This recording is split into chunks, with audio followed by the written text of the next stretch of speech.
have seen in economic and social and democratic terms are maintained.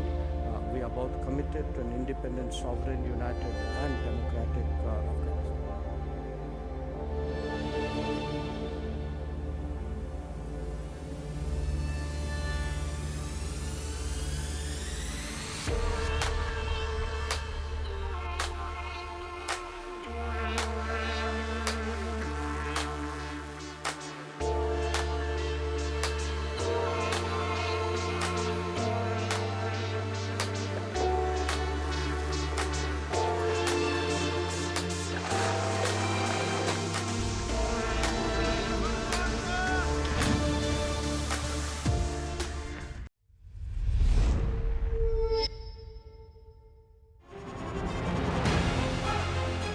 Email exchanges from inside the BBC, they talk about the risk of violating Indian laws.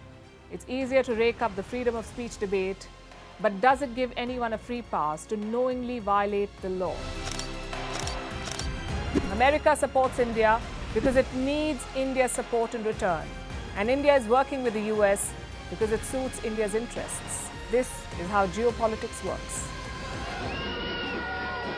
Last night, he diffused a crisis with his defense minister. But today, Netanyahu was confronted with a new problem. His cabinet seems to have rebelled against him.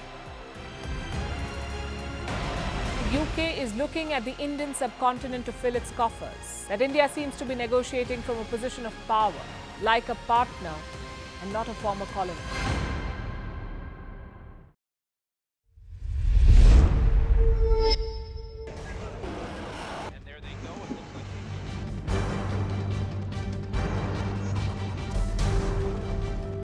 The US and Russia are dangerously close to an armed conflict.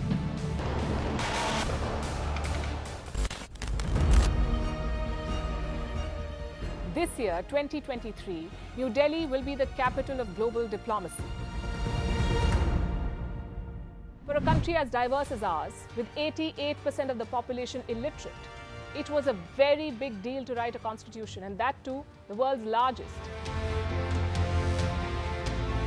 Meanwhile, if we may, here's a Republic Day gift from India for the BBC. A list of suggestions for the BBC for their upcoming documentaries. Number 1, the Kohinoor and the colonial loot. Number 2, an outdated monarchy and unhealthy obsession with the royals. Number 3, racism in 2023. We're waiting.